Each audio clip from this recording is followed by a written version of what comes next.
Hey everybody, welcome to Monday night recap of sorts of the Super Bowl and presentation of some Raider news and whatever stuff is on your mind. This is going to be a 1 hour stream. I'm going to stick to it. That's my 1 hour stream. That's my word, and I'm not going to deviate from it because I was on the live stream last night. I started at 6 o'clock, and I went from 6 o'clock until what, 10:40? Yeah, 10:40. 10:40. And that was, I think it was the longest live stream I've done. Hey Barry Lee, how are you? Hey, by the way, before you, I know you're gonna ask, hashtag live stream. Hashtag 2 live streams. Hashtag live, 3 live streams.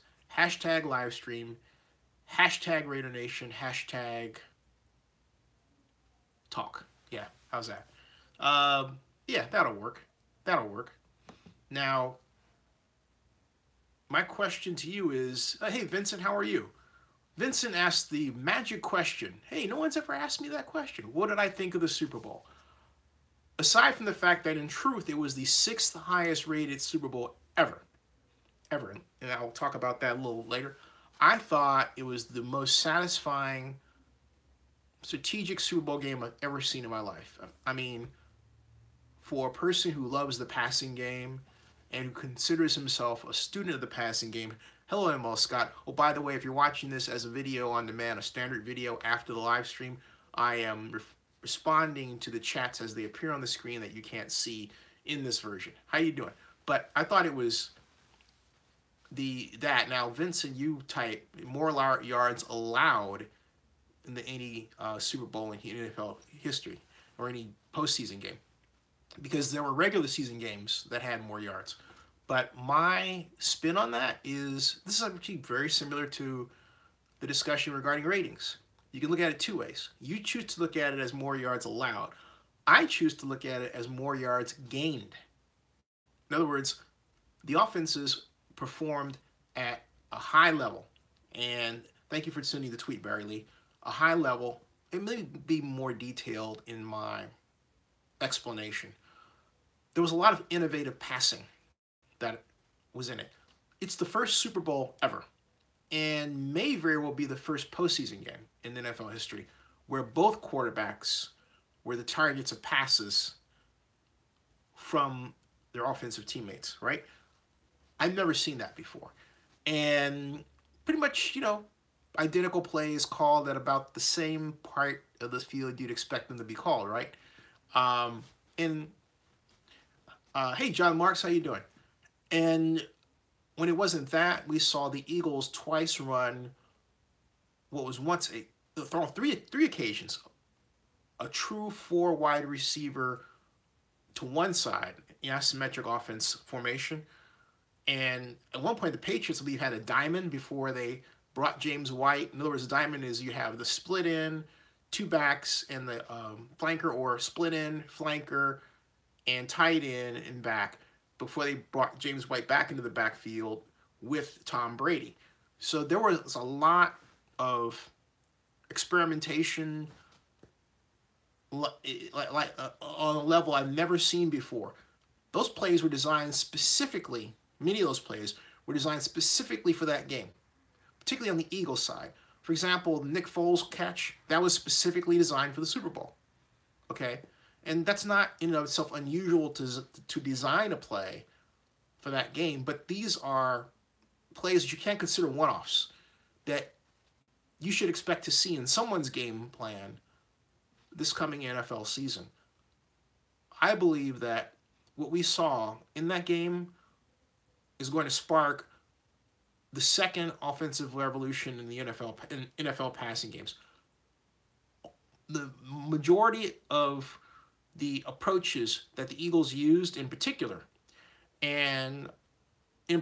were out of the Tony Franklin playbook. Now you would say, who's Tony Franklin, right? Now remember, Vincent, you asked me what I thought of the game, and so you're getting a mouthful.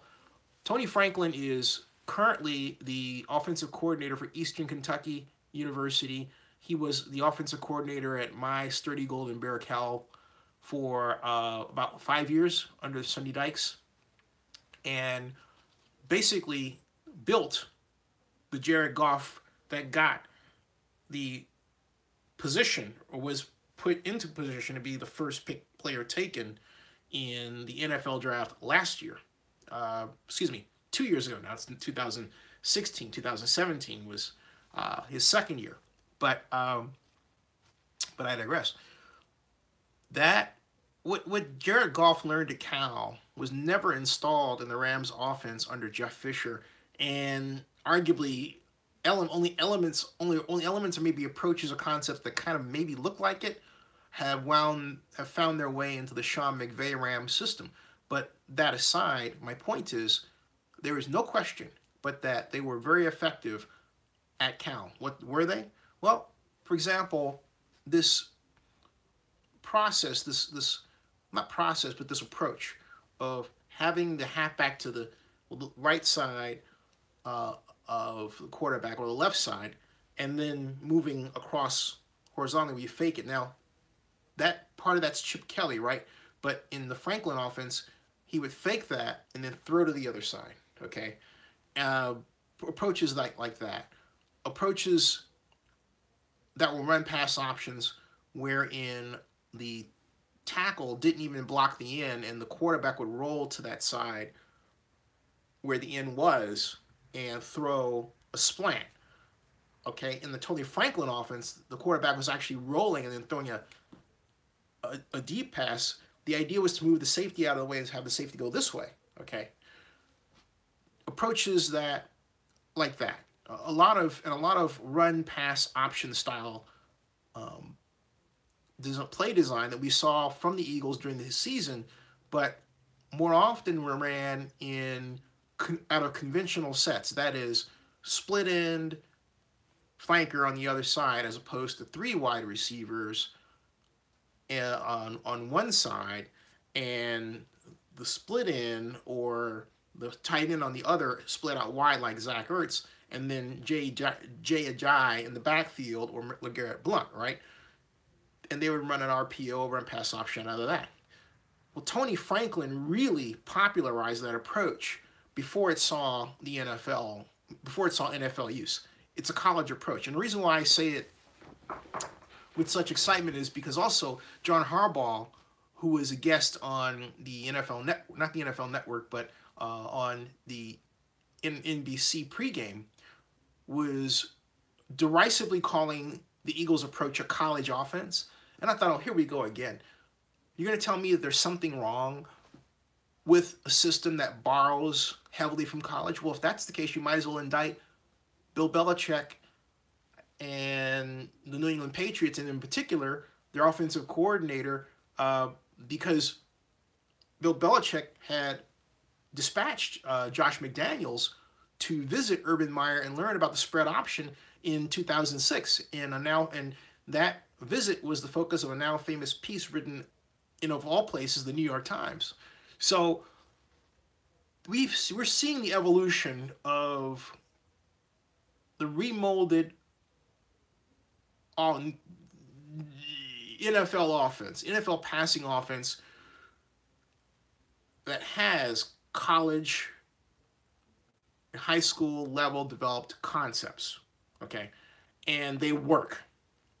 And they work very well. And then when you mix them in with the former Cincinnati Bengals head coach Sam Weiss developed mix of huddles like no huddle, sugar huddle, and full huddle, which is what the Patriots did.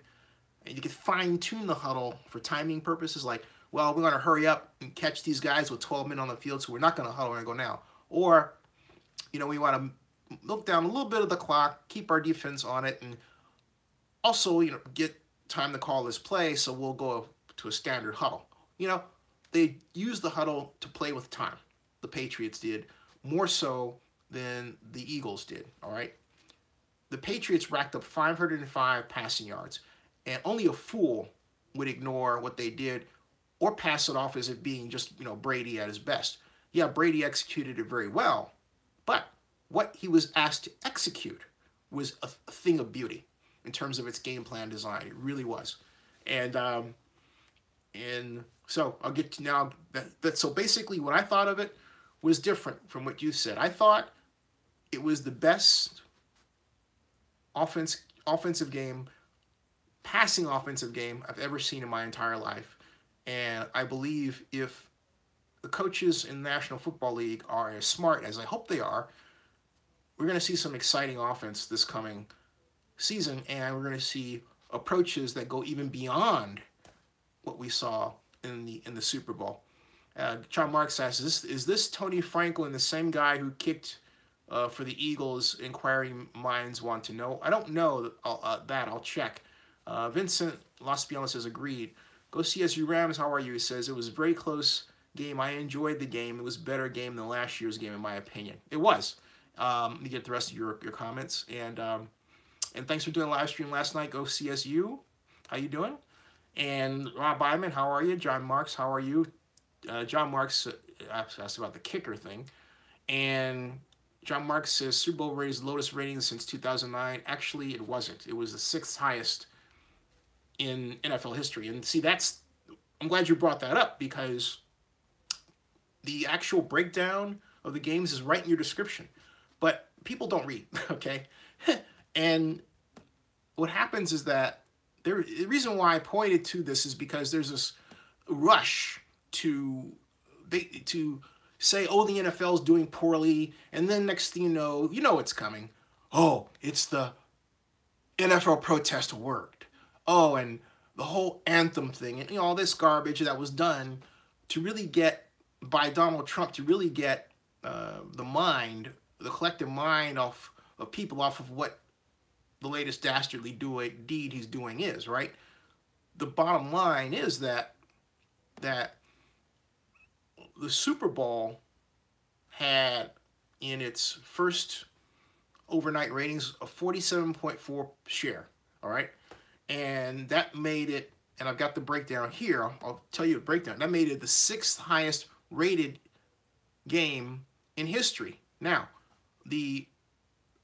there's a difference between ratings, in other words, what your share of a total audience is, and your total viewership, which is in numbers, okay? Now, yeah, the viewership was down to 109 million, but guess what? It was 109 million, okay? That's still a lot. And yes, it was a drop from the previous year without question, but the ratings, there's nothing else. In other words, there's nothing that says, oh, people were going to not watch the Super Bowl and watch, say, the Puppy Bowl. It wasn't that.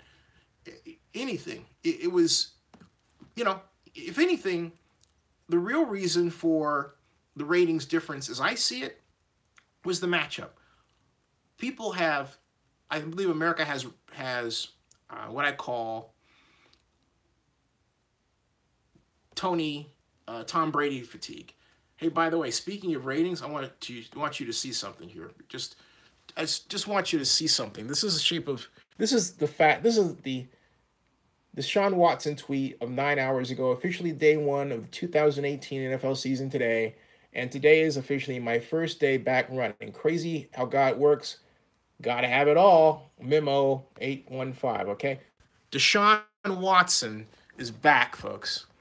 Deshaun Watson is back, and he's signaling that he's ready to come back and be a force in the NFL as soon as he possibly can this coming season. And that's what he's saying. He's saying, okay, you know what? Hey, look, I'm back. I am back. All right, I'm back. Now, I showed you that. What I was actually going to do was read to you the breakdown that I posted earlier today regarding the information on the Super Bowl, because I even got in an argument with this guy from The Hill about it because his article was negative. Everything's lowest. All right, look. Super Bowl 52, and I made a mistake. I said I put 51. I should have put 52. And that was a mistake. Anyway, it should read 52. But let me delete that. Super Bowl 52. Oh, You know, that comes from being tired. That was a mistake. That comes from being tired. But I'll correct this. I'll make this mid-course correction right now, and move forward. Super Bowl 52, sixth highest ratings in history. Okay, and it goes like this. Tweet was sent. Let's see if I can refresh the screen. Number 1 to 2015 Super Bowl, Super Bowl 49, and that was 49.7 share. The second highest one was the game that I went to. That was Super Bowl 50 in 2016. That was 49 share. In 2017 was Super Bowl 51, and that was 48.8. 2013 Super Bowl 48 was 48.1. 2011, that was Super Bowl 50 Super Bowl 45, and Super Bowl 45 was 47.9. And then we have 2018 Super Bowl 52, 47.4. Okay, what the people who wanted to make things sound like they were really bad did was they went back to, for example, 2011. Think about it. You got 2011, then 2013, then 17, and then 16, right? And then 15, okay? What they did was they said Super Bowl ratings lowest since 2010. Because if you look at it from a perspective of, oh, this is the sixth highest, but the fifth highest was 2011, then they're saying, okay, 2010, oh, that was the year 2010. It was a worse year. Well, no, they completely misread it. That's not what this says. But they had it in their mind to find some booyah bougie, stupid, dumbass way of telling you that the NFL is in trouble in terms of TV ratings when nothing could be further from the truth. Okay? Nothing. If anything, talk about the national anthem and the protest, and this was found during the season, caused a ratings spike, not a ratings fall, a spike, with more people tuning in to see if the players are going to kneel or if the president was going to tweet something and then watch the game and all that stuff, okay? The president actually, Trump actually helped the NFL get better ratings. Where the confusion comes in is in the fact that people are cutting their cords. Some of you may be watching me on a smartphone as opposed to a computer. A lot of you don't have cable at all, right? So that phenomenon of cord cutting started way back in 2011 and resulted in fewer and fewer televisions being used to watch. So, but total viewership is affected by that. But it doesn't mean that people are not going to watch the NFL. It means that they're going to find other ways to watch it. And what's happened is that there was a pent-up demand for streaming and that only now is starting to, is starting to be met, because this past Super Bowl was the most streamed Super Bowl in history, with over 2 million people each minute. Now, you could total that up and get a real total, right? Some people like to do it on a per minute basis. I like to see the total because that's what you get paid by. It's like just not just per minute, because they can come and go for a minute, right? But it's the total, it's the duration. It's the duration. In other words, if those 2.2 lasted over a 2-hour period, that's a huge number, and we need to know what that number is. So, the fact of the matter is that the Super Bowl did very, very well. I mean, really well. Now I'll go back to getting your comments. So let's see here, because John Marks asked me about, or made that mention, so I followed up. And you got, let's see here. Okay, where's John Mark's? Oh, right. Got that. I got John Mark's comment regarding Tony Franklin. Vince said agreed. I got go CSU's comment. Pedro Gallardo, how are you? Pedro writes, with Amerson cut, should we try getting Malcolm Butler? I don't see why, because I'm not clear, and maybe someone else here is more on the circumstances around Malcolm Butler's not being used. The reports, I was talking about this with my mom, and she was saying, well, I'm reading that he had the flu and didn't practice. I'm thinking, well, if he didn't practice and have the flu, then we have to take a hypothesis that the Patriots are putting in a certain type of coverage that he wasn't in practice to learn, and therefore felt that they couldn't employ him, right?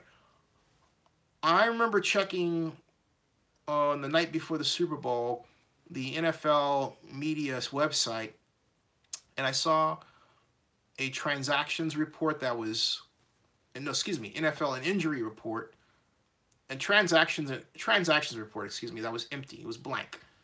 And there were no injury reports at all. And I thought, why did someone put up a page reporting transactions, but there was nothing in it? It was blank. It was as if someone intended to report something, and then they didn't report it at the last second and just left the page there. And I wondered if maybe the issue regarding Malcolm Butler impacted that in some way, where someone maybe intended to post that maybe it was supposed to be a training, not a workout or a injury update, and they put in the wrong page, and then they didn't put anything on that page, and the page they put in that was the wrong page was the page that was actually talking about transactions, right? I mean, I'm going off on the deep end with it, but I was thinking that something weird was going on, because we can't get a straight answer unless someone knows what the straight answer is regarding what really happened to Malcolm Butler. I mean, we know he didn't play, and we know that the comments we are getting from Matt Patricia, who's now the Lions head coach, but was defensive coordinator, added nothing, as if they were just saying, you could take them two ways. He says, hey, look, we went with the best people for what we were going to do. I'm paraphrasing. And he repeated that again and again and again. So I have a philosophy that rather than look at things as you think they should be, right? Or what you think the story might be, why don't you just simply accept the story as it's presented to you and work with that? So I thought, okay, fine. He's basically saying to me, if this guy didn't practice and we put in a coverage and he couldn't learn the coverage because he wasn't in practice to learn it, so we didn't play him. They also said flu-like symptoms. And I'm thinking, well, flu-like symptoms. Was he drunk? Did he go out and, have one too many Bud Lights with a Bud Night or something like that? Dilly-dilly? Something happened, okay? That's not squaring with the truth, at least at this point. Again, as I scroll down, maybe some of you or one of you will place a chat that gives us an update. So anyway, I'll get back to that. Vincent says, do you think this will be the final Super Bowl for Brady and Belichick? No. I do think they'll be back. And let's see here. let's see here. Rob Iman says, Patriots losing will boost ratings. And I agree with you. I think the people were hungry for they're tired of seeing the Patriots. They're hungry for a different matchup. And a lot of people wanted to see the Jacksonville Jaguars in there.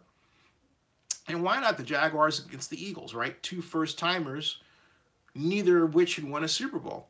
And Hennessy said the tuck rule couldn't help Tom yesterday. Never forget it was a fumble. I will say something, however, about the impact of ratings and why it may have been good to have the New England Patriots rather than the Jacksonville Jaguars. Because even though the Jacksonville Jaguars metropolitan area is I think one of the largest in the country in terms of land size, that is way not true for population. And you're talking about the Eastern Seaboard and New England. We're talking about New England, the Patriots, okay? So what you want is to have the Super Bowl represented by teams that are in the largest media markets. which spells ugly if the Raiders happen to move to Las Vegas. Just saying. Now, not only that, you want them out of areas where they didn't relocate, right? Hennessy said the Tuck rule couldn't help Tom. Yeah, how about that? And yes, we do have mods on this. Joseph Binsman says, it was a fun game, but not enough defense for my liking. It was an offensive smorgasbord. One big defensive play is not enough for me. That's why I still have Super Bowl 42 as my favorite. I was there. Joseph Binsman says, asks, why did the Pats bitch Malcolm Butler? Need to know that. Coming back to that. Rob Ivan says, may the rich be with you. Joseph Binsman says, yep, when Deshaun and all the other injured Texans come back, they're going to be good. Yeah. But can they stay healthy? Go CSU says, Super Bowl 53 Texans against the Vikings. Go CSU says, Watson versus Keenum. I don't think Keenum's going to stick around. How about Watson versus Teddy Bridgewater? You're not going to see Case Keenum with the Vikings this season. I don't see that happening. Vincent says, do you think this is the final season? I don't. And Joseph Binsman echoes my point. Keenum won't be this Vikings starter next year, and the Vikings need more offense in general. Kevin KD says, I mean, they dropped the ratings. I missed that. Kevin KD. Okay, whatever. I'll keep going. Barry Lee using a smartphone. Rob Iman says the Oakland A's should air a handful of games on free TV. Yeah. Go CSU. Oakland Raiders says, let's see Texans against either Rams, Falcons, or Eagles again. Barry Lee says, did anyone here see when Kevin Hart tried to go onto the stage as they were taking the trophy onto the stage? I didn't see that. I have to find that. I heard about it, but I didn't see it. That was hilarious. I heard about it, but I didn't see it. He was apparently being drunk, right? Hennessy says the Tuck rule couldn't help Tom yesterday. Never forget it was a fumble, right? Pedro Gallardo says, I saw the game on NBC app on an Xbox. Rob Iman says, I don't like the pace of play ideas that Major League Baseball is proposing. And he says, then why did Butler come onto the sideline? It's a good question. And the people have been asking the same question. Jamie Boussier says, I think next year's Super Bowl, the Raiders versus the Packers. Jamie Boussier says, the reason the Raiders, John Gruden. Barry Lee says, Raiders will be in Atlanta next year for sure. You got the Texans, man. I don't know. Seaton says, I mean, the great thing about changing your coaches like Jed York did every year is you can always say, oh, this will be the year because we have a new coach. Like I said, I've said it once. I'll say it 1,000 times. I believe in the Lord Jesus Christ. People, different story. So I'm not going to, place all my hopes in John Gruden. Especially since he hasn't called me. Pedro Gallardo says Oakland Raiders would totally not playing.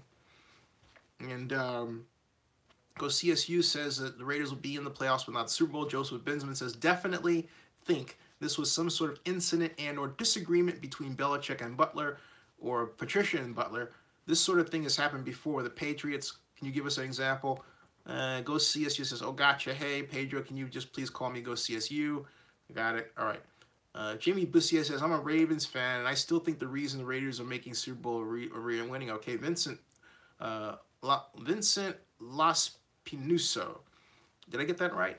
Says, all the circumstances that have gone in Patriots' favor and in the past have gone against them. Yep. The GOAT says, anyone who thinks the Packers have a chance at a Super Bowl doesn't know football. Oh, man, he's picking fights. The Packers are like the Browns, but the Packers have a franchise quarterback, Vincent Laspinuso. Vincent Laspinuso writes, with the Eagles now as Super Bowl champion, who's now the most popular team without a championship? The most popular team? Well, the Browns. Well, wait a minute. The Browns don't have a Super Bowl championship. They have a ton of NFL championships. So, but if you want to say without a championship, in either the pre-Super Bowl era or the Super Bowl era, then you'd have to go with the Jacksonville Jaguars. Well, not the most popular. Popular. Arizona Cardinals. Yeah, the Arizona Cardinals.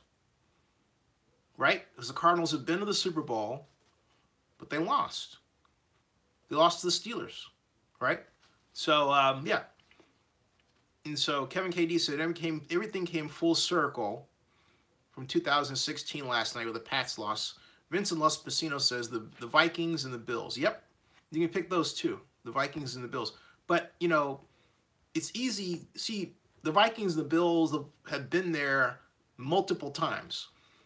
Both of them had a stretch where they were going back to the Super Bowl. In fact, I think Marv Levy said we're going to come back when he was coaching the Bills until we find an NFC team we can beat. No, excuse me. That was Fran Tarkenton who said that. No, wait a minute. He said it, Fran Tarkenton said it with respect to the AFC, but Marv Levy made a similar comment with respect to the AFC. Because they were coming back again and again and again. It's like, oh, these guys again? Jeez. All right. Joseph Bismuth says, Chargers? Well, yeah, the Chargers have been there before against the Niners and got creamed. The Texans? Yeah.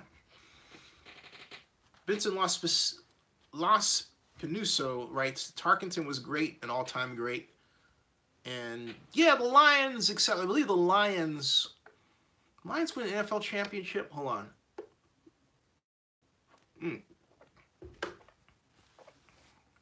Vincent says, just call me Vincent. I'm trying to get your last name right, man. It's LospinUSO. It sounds cool. It sounds Italian. Joseph Binsman says, I remember that game, laugh out loud, that I think it's the first Super Bowl, what is it, I've ever watched. Junior Seau and Rodney Harrison won that Chargers team. Yeah. And Kevin KD says, what Steve Young did to the Chargers in that Super Bowl was borderline criminal. Yeah, 6 touchdown passes. It was borderline criminal. It's pretty good. John Mark says, Chicago Cardinals from 1920 to 1959, then moved to St. Louis in 1960, then to Arizona in 1988. Kevin KD says, Joseph Bismuth, that was my first Super Bowl too. Excuse me. What happens when you don't get a lot of sleep? Boy, okay. Let me check that now. We've got, I want to see NFL championships. I'm writing NFL championships. Okay, this is Wikipedia has the full list of NFL champions from 1920 to 1969.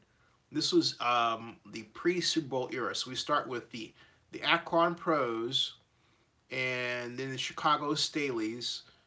That was in 21. 1922 is the Canton Bulldogs. It was repeated in 22. Then 24 was the Cleveland Bulldogs.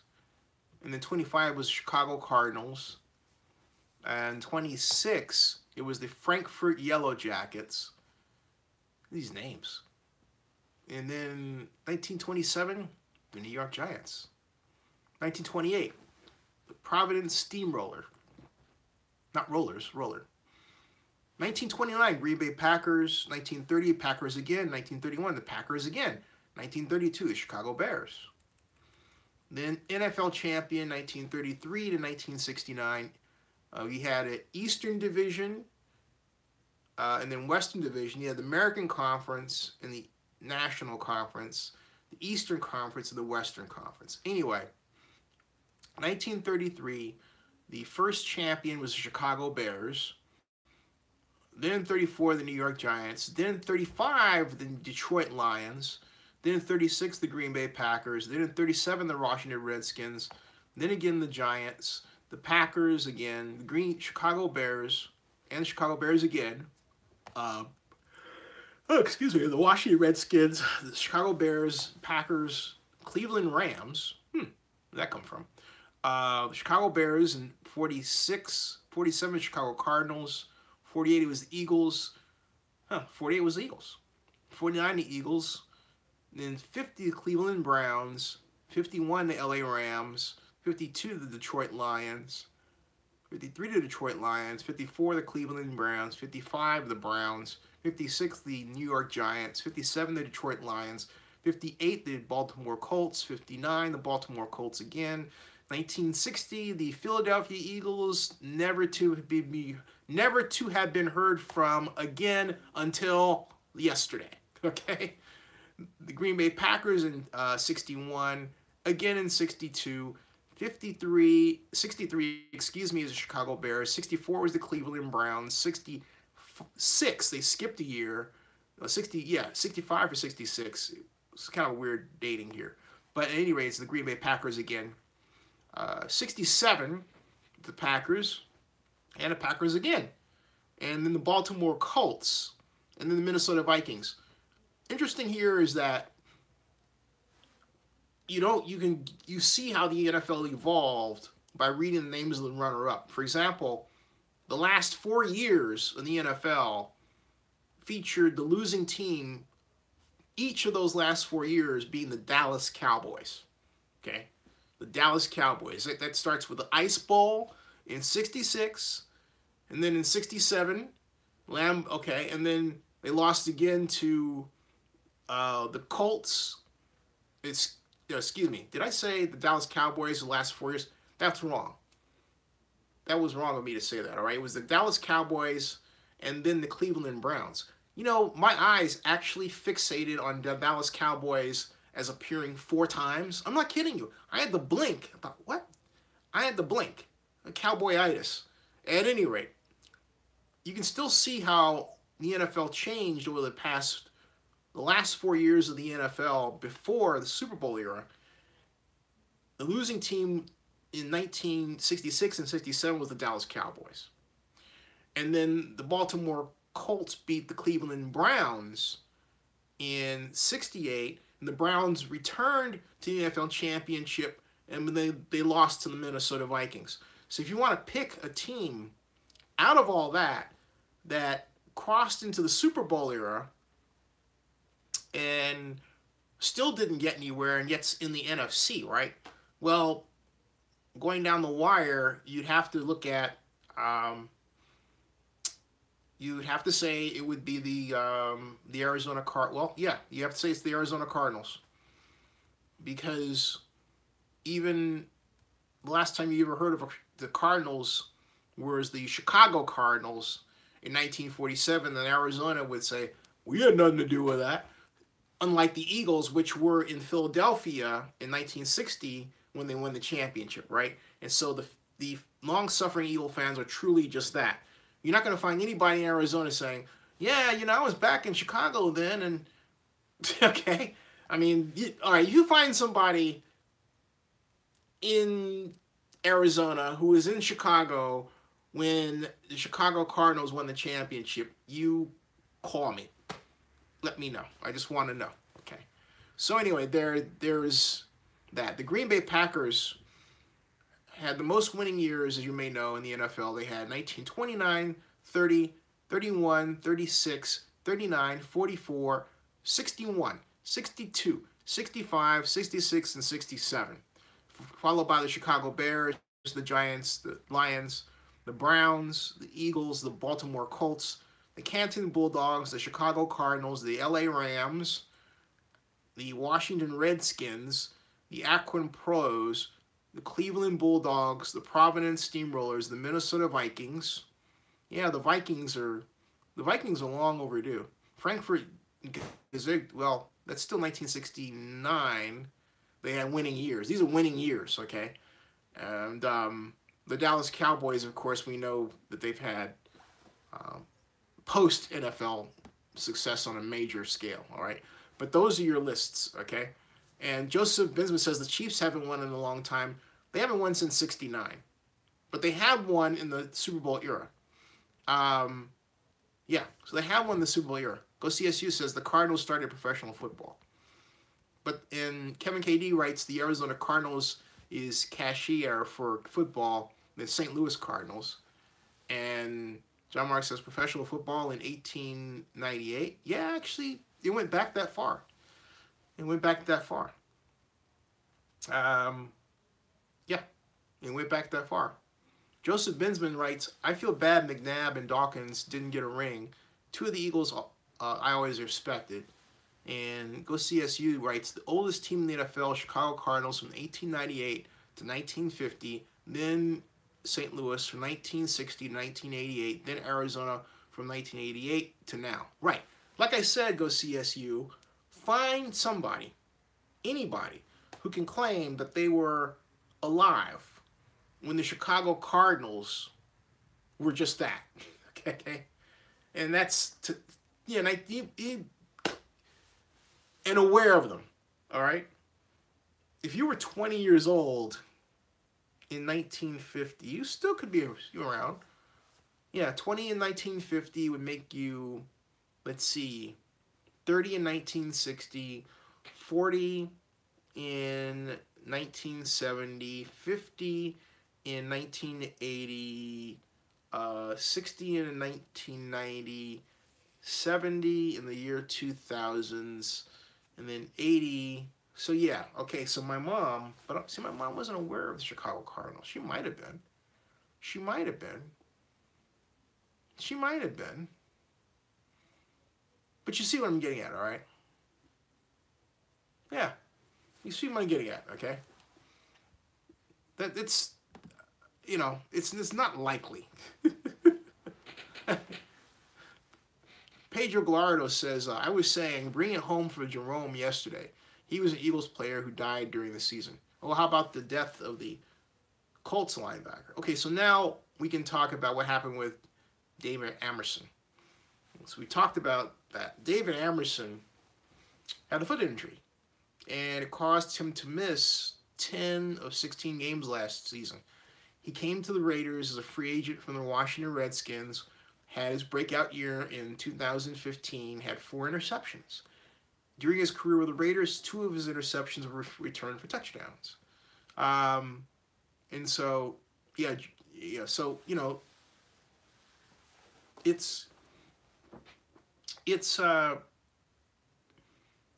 it's sad that happened, but I wouldn't feel bad for Amerson. He got his $18 million signing bonus.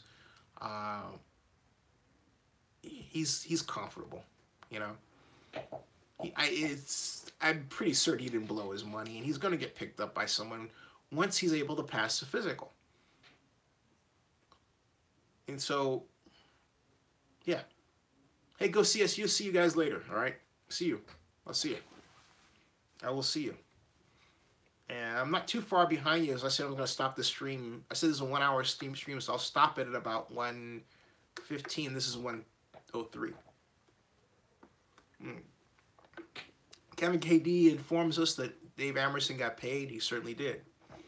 And he certainly did. John Mahoney, by the way, since the Amerson deal is kind of no surprise, but John Mahoney passing away is, he was, 77, the father on Frazier, and he's listed as an English-American stage actor and screen actor born in Blackpool, Lancashire, England. John Marks, do you watch him? I remember him. He says, Mahoney started his career on the stage in 1977 and moved into film in 1980. He was born June 20th, 1940 in Bipshem, Blackpool, United Kingdom. He's got a Tony Award for Best Featured Actor in a Play, and he was in Frazier, he was in Say Anything, Primal Fear, Atlantis, The Lost Empire, and The Iron Giant, which is an animated film, which means he played, the voice somewhere along there. It's very sad. He's tributes coming in. Jeff Greenberg says the great John Mahoney passed away today, age 77. I've not known a kinder man nor a more brilliant actor. We are all blessed to have spent 11 glorious years together. And John Ross Bowie writes, John Mahoney was 37 when he started acting. 37. Go do that thing you're thinking about. Rest in peace. Steppenwolf Theater tweets is, with our deepest sorrow, that we share the news that ensemble member of 39 years, John Mahoney, passed away. Tonight's opening night performance of You Got Older has been canceled. We are instead inviting all to gather in the front bar this evening. All are welcome to join us. Well, that's nice. That was, so hey, you know, if you're going to see John Mahoney in Chicago tonight at the Steppenwolf Theater, chances are by this time you've gone up to the bar and had hoisted a stiff one in his honor. And yeah, John Mahoney, 77. Sad. It's very sad. Very sad. All right, back to the conversation. Pedro Gallardo says Sean Smith and Reggie Nelson need to go. Jane Buster says the only reason he got cut is that they have to get T.J. Carey and cut Sean Smith. But I think the only reason that he got cut, let me put it this way. Amerson got cut because he didn't perform last year, and yet they had to pay him, and there was no indication that he was actually coming back full strength, right? So that was a no-brainer decision. And I think there was nothing more to it than that. It was a matter of we cannot carry dead weight on our roster, and that's what they were doing. He was their starting cornerback, but he wasn't on the field. So you have your starting cornerback. You're about to pay him $5.5 million February 7th. That's what, 2 days from today? So no, I mean, that was a no-brainer action right there. That was a no-brainer. So Pedro Gallardo says, I agree. Yeah, I mean, that was a no-brainer, okay? I mean, what do you do? Now, as far as who would be next, I don't know. Sean Smith has a similar contract to Amerson. Let me see something here with the cap space issue with the Raiders. Oakland Raiders salary cap. Hold on, hat. There's a great website that tracks the salary cap and lists the player positions and their situations for every team. Is called Over the Cap. Overthecap.com. So what I'm looking at right now is, I wonder if they've updated it to include Amerson, and it doesn't look like they have, but I can tell you that they had it listed. Amerson would not have presented, had he been cut, and he was, a dead money. The situation right now is that Derek Carr has $25 million of dead money. His cap number is $25 million. Khalil Mack is 13. If they did anything, it would be right now. If Khalil Mack were to be released, that would be a $13 million cap savings, no dead money. Okay, so you've got Sean Smith, who presents an $8.5 million cap. Cap savings right there. And so they haven't been taking any action against him. You have, all right, so that's where that led. Bruce Irvin is an $8 million cap savings. And I'm of the belief that, for example, if you take Bruce Irvin's age, all right, Bruce Irvin, I think Bruce Irvin is what, 20, how old is Bruce Irvin? 30. He's 30 years old, yeah. So Bruce Irvin is at that point in time where you start asking, gee, can we do better than what we're paying him at his age? Or is it that we were playing the wrong defense? Now I'll say this. The Raiders were playing a 2-down lineman, 5 linebacker defense that had more holes in it than Swiss cheese. And I don't mean the personnel. I mean the Raiders were quite literally setting guys like Bruce Irvin up to fail in this crazy experiment of a defense that they were using. And that's the best way to describe it. It wasn't conventional in that not that it needed to be conventional in the standard 3-4-4-3, but it wasn't conventional in that it didn't have ends to contain the outside rush. And it didn't have a key clear nose tackle in situations where the nose had assistance from another defensive tackle in a pinch alignment, for example. It had two down linemen both over the guard more often than not, over their respective guards more often than not. And then defensive ends that are standing up. I call them wild. Wild. In other words, they could be in a position, they could be rush ends, which gives you a four-man rush, or they could go back in the coverage, which gives you two rush. But the problem is that because of the way they were asked to line up, the fact that they were asked to two-gap, and the overall standing away from the line of scrimmage in loose position that they were asked to take on, the Raiders more often than not had problems against the run. And because they were asked to two-gap and they weren't allowed to go through a single gap and get a pass rush advantage, they didn't get, more often than not, a great rush on the quarterback, save for the incredible talent of Khalil Mack. But hey, look, you get the right player on Khalil Mack, like Jack Conklin or Taylor Lewan, or a proper double team, or you roll away from him.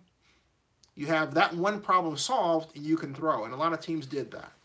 Okay, if you didn't have a stud right or left tackle, you could scheme your way around Khalil Mack and be just fine. A lot of teams did that. Okay, so we've got James. I'm sorry, got more comments. James says, yeah. Jamie Boussier says, yeah, because the next 10 years, the Raiders are going to win 3 Super Bowls, okay? Kevin KD says, but don't defensive ends get better leverage with their hands on the ground? Yes.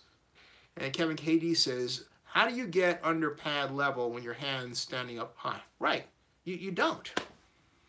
We talked about this preseason. Remember Kevin KD? Remember John Marks? Remember everyone else?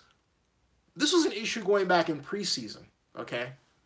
So, Pedro says Sean Smith had his legal troubles. Yeah, but, you know, that's off the field. And I'm not going to make a decision about what I'm going to do with him on the field based on off-the-field issues if I don't have any evidence the off-the-field issues affected on the field, and I have more evidence that he was victimized by bad scheme and bad coaching. Okay, so Susan says they owe Smith if they cut him. Nope, he's no dead money. Yeah, well, he's not dead money. I don't see where he would owe him. Let me see here. It says dead money and cap savings would be. It says dead money 0, cap savings would be $8 million, which means that his base salary is guaranteed is $8 million. So if they cut him, they don't have to pay the $8 million. That's what I see here.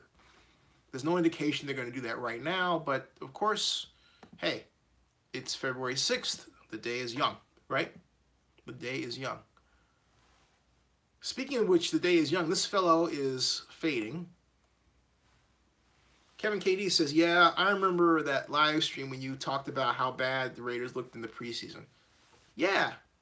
And Kevin KD says, which was sadly a sign of things to come for 2017.